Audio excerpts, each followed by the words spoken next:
Dapat sigurong iwasan ang mga minsang kamustahan.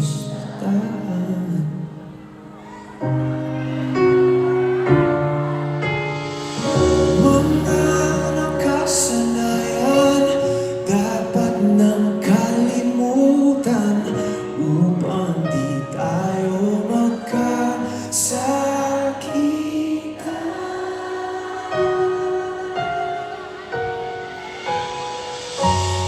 Hanggang dito na lang.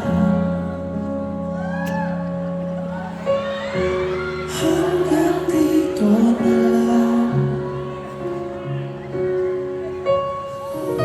Ikaw ba ang nagbago o ako o tayo?